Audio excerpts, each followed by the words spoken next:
Copa do Brasil, Brasileirão, Libertadores, Corinthians, uma sequência aí, grandes jogos, o que priorizar a partir de agora, valendo agora nos Saudações.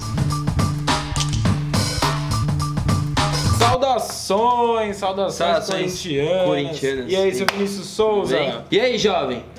Temos visita no Saudações Corintianas. Prazer aí estar aqui com vocês de novo. Mais ou menos, mas tá bom. Rodrigo Vessone, setorista do Corinthians, repórter do Meu Timão, convidado especial para esse vídeo. Acho que chegou aquele momento da gente se perguntar, né? Campeonato Brasileiro, Copa do Brasil, Libertadores, dá pra ganhar tudo mesmo? Dá pra ir com força máxima em todos os campeonatos? Será? Fazia tempo que o Corinthians não engatava uma sequência de semanas assim tão desgastante, com sequência de jogos quarta, domingo, e a tendência é isso só piorar, ou pelo menos continuar nessa mesma pegada até a parada pra Copa. Com consequências negativas, né? A gente pode citar aqui que o Corinthians já havia perdido o René Júnior e o Ralf por lesão, os dois tiveram que ser operados na última sexta-feira, e agora também o Fagner que foi titular agora domingo, só que ficou só 8 minutos em campo contra o Atlético Mineiro, a derrota para o Atlético Mineiro por 1-0 lá no Independência, sentiu lesão, então deve ficar fora do time por algumas semanas. Eu acho bem utopia essa coisa de querer brigar por tudo. Eu, de verdade, pra mim, a grande campanha do ano passado do Brasileiro foi exatamente porque caiu rápido nas oitavas de final da Copa do Brasil pro Inter, caiu rápido nas oitavas também pro Racing, e aí o elenco segurou ali uma competição só. Se tentar ganhar as três, pra mim,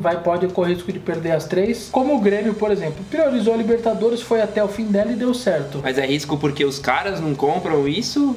Eu acho que chega uma hora ou que é físico, o limite físico mesmo, é de gente, é de conseguir. Não é possível que desde 2003 só o Cruzeiro ganhou a tríplice coroa do Lucha. Nós estamos em 18, ninguém mais ganhou 3 títulos no ano. Isso não é coincidência, é porque o futebol brasileiro não comporta ganhar 3, 4 títulos no mesmo ano. Vai ser muito difícil, acho que alguém conseguir isso. E aí cabe ao Corinthians trabalhar melhor essa situação, algo que eu acho que ele não fez agora. Foi pro 5º jogo com os titulares aí em 14 dias. Quarta tem Libertadores, decisão de vaga, vai com o titular de novo. 6 jogos em 18 dias, isso é desumano. Eu acho que no final de semana, quando o Ceará vai ter que parar aí, poupar, tirar alguns caras de jogo, porque não tem. Vai vir mais lesão se tentar manter todo mundo. Até porque a sequência pós-Ceará também é uma sequência pesada. É muito complicado. É o Vitória pela Copa do Brasil. Que a gente vai falar a importância desse torneio agora financeiro, nada menos do que o Palmeiras no domingo. Então, você tem que pensar não só até no todo o lastro que passou agora de cansaço, mas guardar um pouco de fôlego para os 2 próximos também. O Carille até já adiantou também em entrevista coletiva, algumas recentes, que esse tempo que ele vai ter durante a Copa do Mundo, de 25 dias mais ou menos, vai ser até maior do que a própria pré-temporada que ele teve para preparar o time. A pré eles se apresentaram dia 3, dia 10 teve jogo lá nos Estados Unidos, Flórida. Só foram 7 dias só, tendo que fazer exames de todos os tipos no corpo, nem treinar sem grupo ainda, sem reforço. Então vai ser muito importante esse período, primeiro recuperar os jogadores, aqueles que estão mais desgastados, e aí sim, né, tentar, sei lá, implantar alguma outra ideia de jogo, o próprio Roger que tá chegando agora. Sim, então, mas até lá, ele ainda vai ter que fazer alguns rodízios. É necessário, porque é uma sequência aí de mais de 2 meses jogando quarta domingo, né? Falando um pouquinho sobre cada um desses 3 torneios que o Corinthians vai ter que administrar agora, a questão financeira de premiação é o que mais vem se destacando nas discussões, pensando na Copa do Brasil. A Copa do Brasil teve um aumento muito grande na premiação. Agora inexplicável até, né? Muito estranho. Ninguém entende até agora. Mas havendo a perspectiva, a possibilidade de ganhar, todo mundo tá querendo correr atrás para ganhar. Só a vitória na final já dá 50 milhões de reais pro campeão.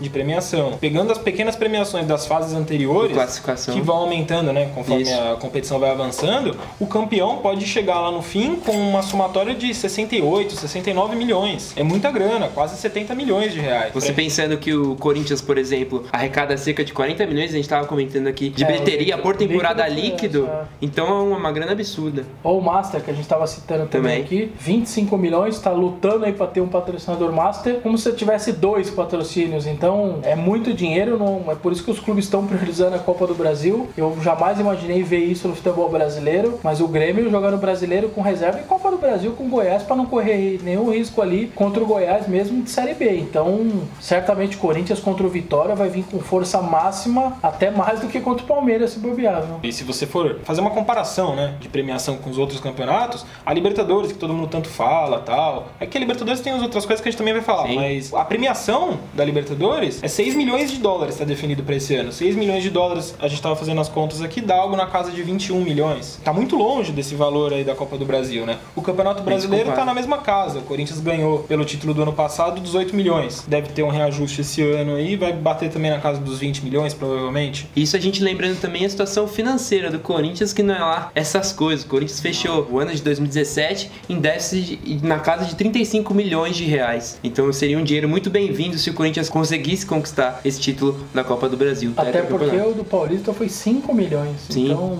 é uma premiação... De 5 milhões, boa parte foi pro elenco, né? Que tem que ser mesmo. Então é uma coisa que acho que tem que começar a repensar agora. O Carille, a gente sabe a importância que tem o Campeonato Brasileiro, mas queira ou não queira, se você ficar ali no bolinho ali dos principais, os 5, 6 primeiros, e depois da Copa ver o que acontece. O que não dá, eu acho, é jogar no Brasileiro, tentar levar o Brasileiro à vera assim nesse começo, sendo que você tem que primeiro se classificar na Libertadores e garantir pelo menos as quartas de final da Copa do Brasil, para ver depois quem vai pegar pelo sorteio e etc.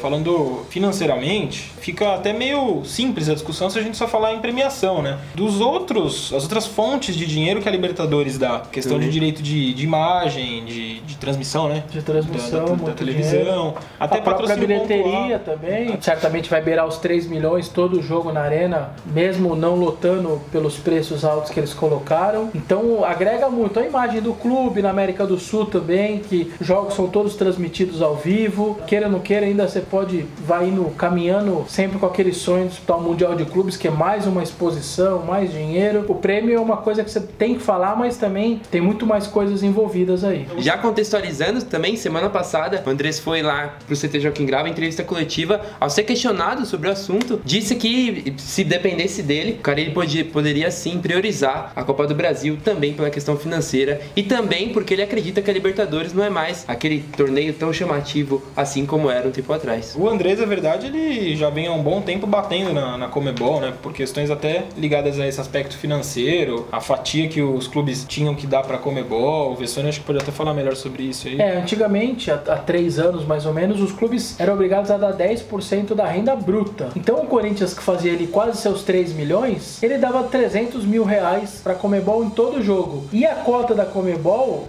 começou a ser alguma coisa em torno de 30 mil dólares. Essa cota de premiação... Dava tipo 90 mil reais, ganhava 90 mil e pagava 300. Fora quando era jogo fora, que eles têm que pagar avião, hotel e etc. Então os clubes brigaram muito. Penharol, Boca Juniors, os times mais tradicionais aí da América do Sul entraram numa briga feia, chegaram a se reunir aqui em São Paulo, se reunir na Argentina contra a Conmebol. E aí a Conmebol se viu ali obrigada a aumentar as cotas, ainda mais depois dos escândalos todos. E aumentou agora cerca de 300 mil por jogo, dólares, o que dá mais ou menos R$1 milhão por jogo que ela paga hoje na competição. Então isso daí para ajudar a explicar que nos bastidores, acho que a torcida vê a Libertadores de um jeito muito apaixonante, a gente mesmo, enfim, acho que a imprensa, todo mundo cobre a Libertadores de um jeito muito especial. Nos bastidores há um desgaste aí que talvez muita gente não saiba, né? Dos cartolas dos principais clubes com a Conmebol. Isso talvez agora nos últimos anos venha mudando, mas enfim, a Libertadores, ao que tudo indica, não é mais essa coisa assim que todo mundo olha e esquece tudo o resto. Não, acho que chegou a hora mesmo de dosar. E aí, se você fosse o Carille, qual competição priorizaria a partir de agora? Eu acho que as duas que são vagas agora, que você luta por mata-mata ali, você tá perto. Falta uma vitória praticamente contra o Independente e um jogo contra o Vitória. Minha prioridade seriam esses dois e o derby. Ali então, Ceará, depois vem América Mineiro, tudo isso pra mim eu usaria como descanso dos jogadores. Um ponto bacana de lembrar, Libertadores, Copa do Brasil, são campeonatos que a gente não tem a certeza ainda, apesar de haver possibilidade, de clássicos. Clássicos são jogos, principalmente Corinthians e Palmeiras, mas até Corinthians e São Paulo, Corinthians e Santos, são jogos aí à parte que a gente não pode nunca minimizar, mesmo que o Campeonato Brasileiro seja a última das prioridades do clube, né? Então você vai ter, às vezes, um clássico aí no meio de uma sequência de jogos Libertadores e Copa do Brasil, que você não pode entrar num Corinthians e Palmeiras com o time reserva também. É uma situação que vai acabar acontecendo e vão ter situações em que o Corinthians vai ter que acabar lutando com os três campeonatos, né, lutando com a mesma força. Enquanto isso não acontece, eu vou, igual o Vessone, eu acho que tem que sim priorizar a Copa do Brasil e a Libertadores. Eu acho que o aspecto esportivo mesmo, futebolístico, essa questão da paixão da torcida não pode ser ignorada também. Sim. Então eu acho que a Libertadores é sim um campeonato muito importante, a perspectiva de você sei lá, jogar um Mundial contra um gigante europeu. Tudo isso é muito bacana, sim, esportivamente. Eu acho que o Corinthians tem que olhar, sim, com outros olhos para essa Copa do Brasil, principalmente pela grana. E por que não também ser tetracampeão, né? Tá aí, então. O Corinthians joga hoje à noite contra o Independente, né? Próximo aí de confirmar a vaga nas oitavas de final. Então aí fica de olho. O Corinthians na Copa do Brasil joga no dia 10 de maio na Arena Corinthians. Empatou em 0x0 lá na Barradão. Corinthians brigando por vagas nesses torneios mata-matas. Exatamente. E no Brasileiro também, por enquanto, estamos nesse bolinho da frente aí, que é o bolinho que lá na frente vamos a gente chegar. vai... Se Deus quiser. Quem sabe ainda manter esperanças de título. Valeu aí você que assistiu. Não esquece de curtir o vídeo, dar o like, assina o canal aí. Valeu, Vessa. Valeu mesmo. Volte sempre. Obrigado aí. Tamo junto. Falou, seu Rodrigo. Um abraço. Abraço, falou.